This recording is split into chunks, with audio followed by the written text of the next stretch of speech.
हमारे माननीय विधायकों को 4 करोड़ 32 लाख का आवास दिया गया है रहने के लिए। आलीशान महल, आलीशान बंगले दिए गए हैं रहने के लिए। मंत्रियों को 6 करोड़ का आवास, 6 करोड़ का महल दिया गया है रहने के लिए। और उसी राज्य में कल या परसों 2 दिन सत्र चलेगा। जो भी पद यात्रा करके, विशेषकर जो 180 किलोमीटर चले हैं, उन्हीं में से 5 या 7 प्रतिनिधिमंडल का चयन किया जाए और वो मुख्यमंत्री से भी मिलेंगे और महामहिम राज्यपाल से भी मिलेंगे और मिलकर हमारी जो समस्याएं हैं उन समस्याओं से उनको अवगत कराएंगे। के आधार पर स्थानीय नीति कहाँ है, खतियान के आधार पर स्थानीय नीति कहाँ है, झारखंडियों की स्थानीय नीति कहाँ है। और वही सवाल आज झारखंड लोकतांत्रिक क्रांतिकारी मोर्चा भी आपसे पूछ रहा है। इस सवाल का उत्तर आपको देना होगा माननीय मुख्यमंत्री महोदय। इस सवाल के उत्तर से आपको भागना नहीं है, इस सवाल का आपको उत्तर देना है। नहीं तो याद रखिएगा, राजनीति किसी की बपोती नहीं होती है। आज आपका है तो कल इस राज्य की जनता ये डिसाइड करेगी इस राज्य की दिशा किनके हाथों में देना है, इस राज्य की राजनीति को किनके हाथों में देना है।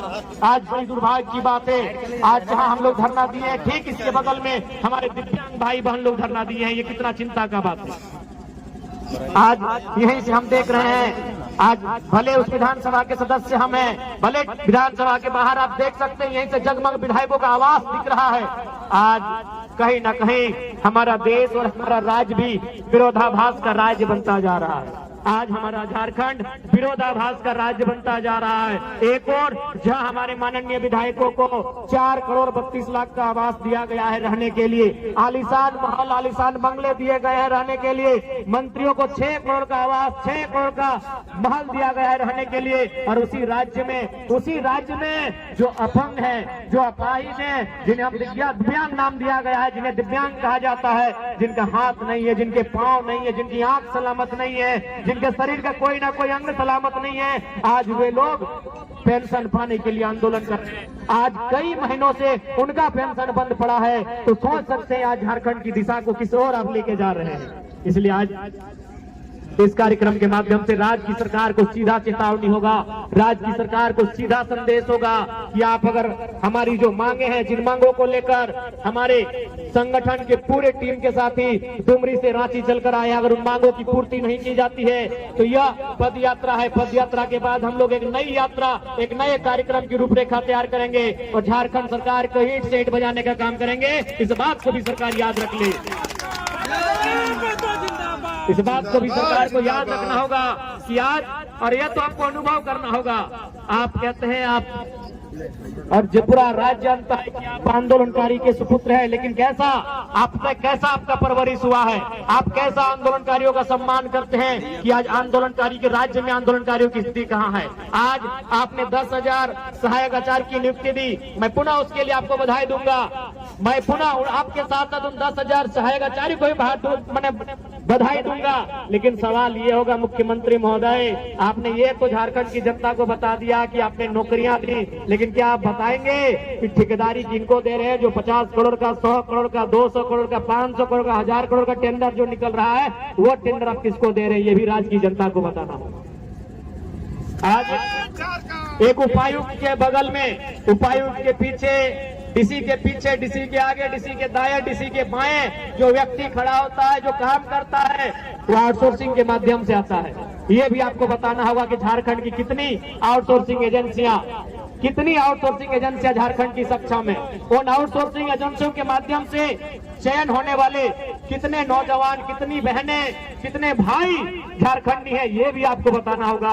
केवल नौकरियों में आप झारखंड को केवल ये मत दिखाए कि नौकरियों में, नौकरी के अलावे भी जो आउटसोर्सिंग एजेंसियां हैं, जो ठेकेदारी प्रथा है, वहां झारखंड के लोग कितने हैं, यह भी आपको बताना होगा। इस बात को आप नहीं भूल सकते हैं। और आज बिल्कुल ये दुर्भाग्य का बात है, 25 सालों के झारखंड में अगर कुछ बदला है, इन 25 सालों के झारखंड में अगर कुछ बदला है तो केवल नेताओं का जीवन बदला है। इन 25 सालों के झारखंड में कुछ बदला है तो विधायकों का जीवन बदला है, सांसदों का जीवन बदला है। वो चुनाव जीतने के बाद हार भी जाते हैं, उनको आजीवन लाखों रुपए सैलरी दिया जाता है, उनको आजीवन लाखों रुपए की सैलरी का भुगतान किया जाता है। लेकिन आम जनता का जीवन कितना बदला है? आज आम जनता केवल छात्रवृत्ति के लिए नहीं, बल्कि हमारी माएं, हमारी बहनें जो सेविका का काम करती है, जो सहायिका का काम कर रही है, जो पोषण सखी, बैंक सखी का काम कर रही है, वो भी आज धरने पर बैठी है। आज जो हमारे जेटेट परीक्षा की मांग को लेकर लोग धरने पर बैठे, हमारे सहायक आचार्य जिनकी 1600 नियुक्ति हुई थी, लेकिन नियुक्ति के बाद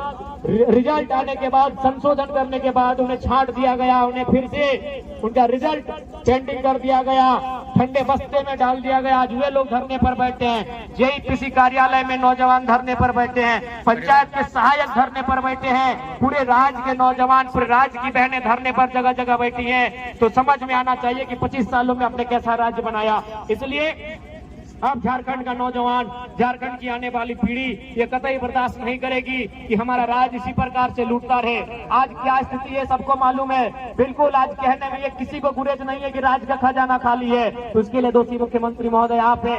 यदि राज्य का खजाना खाली है, इसका मतलब यह है कि आप विजन के साथ राज्य को नहीं चला रहे हैं। जिस राज्य में प्रतिदिन हजारों रुपए का कोयला, हजारों करोड़ का बालू अवैध रूप से निकासी किया जाता है, उस राज्य में अगर राज्य का खजाना खाली है तो उस राज्य के मुखिया की कार्यशैली पे सवाल खड़ा होता है। आज आपने लूट की इतनी छूट दे दी है कि एक साधारण सा पदाधिकारी, एक प्रखंड, एक थाना स्तर का पदाधिकारी महीने में अवैध रुपए से लाखों रुपए कमाता है। तो किसका पैसा है? राज्य का पैसा है, वो राज्य का खजाना है। लेकिन आपकी विजन आपको स्पष्ट बता रही है कि लूट की छूट है, भले खजाना भरे या ना भरे। इसलिए आज राज्य की जनता को आपको हिसाब देना होगा।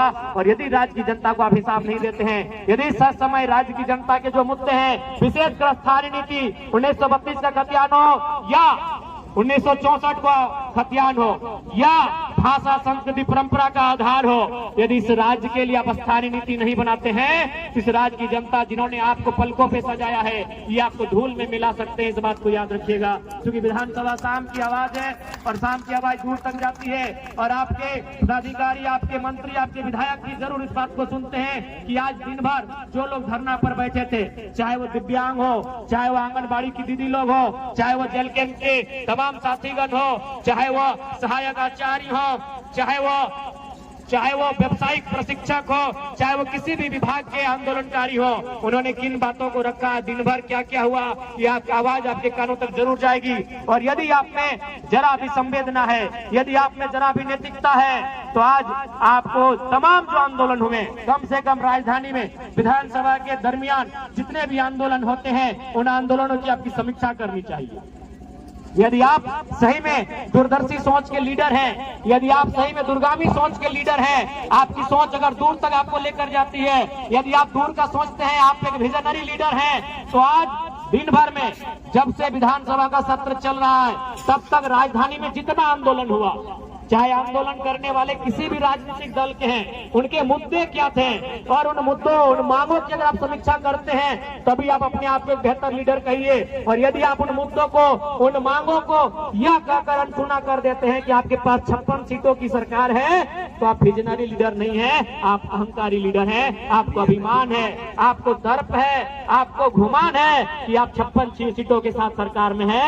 ऐसे में आप अपने आप को अभिमानी लीडर कह सकते हैं, विजनरी लीडर नहीं कर सकते हैं। तो यदि आप विजनरी लीडर हैं, तो आज जितने भी आंदोलन, जितने भी धरने हुए यहाँ पर, उन आंदोलनों की समीक्षा करें, उन आंदोलनों का रिपोर्ट मांगे और उसको बैठक करें और इन समस्याओं का, इन मुद्दों का निराकरण करने का प्रयास करें। ये मैं माननीय मुख्यमंत्री महोदय से कहना चाहूंगा। और मैं आंदोलनकारी साथियों से कहना चाहूंगा, क्योंकि आज जब तक मैं सदन में था, माननीय मुख्यमंत्री नहीं आए थे, उनके दल के विधायकों से बात हुई है। हमारे महामहिम के जो राजभवन, अभी उन्हें लोक भवन का नाम दे दिया गया है, राजभवन अब लोक भवन बन गया है, तो वहां भी बात हुई है। वो आंदोलनकारियों की प्रतिनिधि मंडल टीम से मिलेंगे, उनमें 5-7 सदस्य टीम जो भी है, आप लोग पदयात्रा करके, विशेषकर जो डुमरी से रांची तक आए हैं, आप लोग चयन कर लेंगे। वह आपकी मांगों को लेकर आप क्यों पदयात्रा किए हैं, उस पदयात्रा को उन्होंने भी वॉच किया है, राजभवन ने भी, और वो आपसे मिलेंगे। हमारी उनसे बातचीत हो गई है, लेकिन आज मुख्यमंत्री समय पर नहीं आए थे, नहीं तो आज ही उनसे मैंने बात किया था, संदेश दिया था उनके अधिकारियों के माध्यम से कि अमुक तिथि पर एक कार्यक्रम है, जो पदयात्रा करते हुए यहाँ तक आ रहे हैं, वो आपसे मिलने की अपेक्षा रखते हैं। तो शायद जब तक हमसे वो नहीं आए थे, हम उम्मीद करते कल या परसों 2 दिन सत्र चलेगा। जो भी पदयात्रा करके, विशेषकर जो 180 किलोमीटर चले हैं, उन्हीं में से 5 या 7 प्रतिनिधि मंडल का चयन किया जाए और वो मुख्यमंत्री से भी मिलेंगे और महामहिम राज्यपाल से भी मिलेंगे और मिलकर हमारी जो समस्याएं हैं, उन समस्याओं से उनको अवगत कराएंगे। लेकिन सिस्टम में खा गया हमें। 5 साल में एक एग्जाम देता है, 7 सालों में एक एग्जाम देता है हमारा युवा पीढ़ी, 10 सालों में एक एग्जाम देता है। क्या इसके लिए जाकर बनाए थे? नहीं बनाए थे इसके लिए जाकर, इसके लिए जाकर नहीं बनाए थे। हमें बहुत हमारे अंदर पिता है दो बातों से, इसलिए हम सीधा संदेश देना चाहते हैं, अगर आपने ये काम जल्द से जल्द नहीं किया तो हम आगे का कुछ और प्लान करेंगे, और ऐसा प्लान करेंगे कि विधानसभा उखाड़ देंगे। हम नहीं सुनेंगे, अब हम जुल्म नहीं सहेंगे, हम शोषण नहीं झेलेंगे, नहीं झेलेंगे हम शोषण, बहुत हो गया। इसलिए साथियों, ये जेल के अंदर उदय हुआ है, यहाँ के झारखंड के 130 पीड़ित वंचित मजदूर किसान को न्याय दिलाने के लिए, उसका हक भी अधिकार दिलाने के लिए आज सभी साथियों से विनती है, मीडिया बंधु, इलेक्ट्रॉनिक मीडिया बंधु, प्रिंट मीडिया बंधु से गुजारिश है, निवेदन है, विनती है कि हम पर विश्वास बना रखिए। हम दिल के मारे इंसान है, दिल के मारे इंसान है, हम भी पीठ खाते हैं। हम आपके हक अधिकार के लिए सदैव तक करते रहे जब तक ये मांगे हमारे पूर्ण नहीं हो जाती है। इतनी बात को अपने आने पर ध्यान देते हैं। धन्यवाद।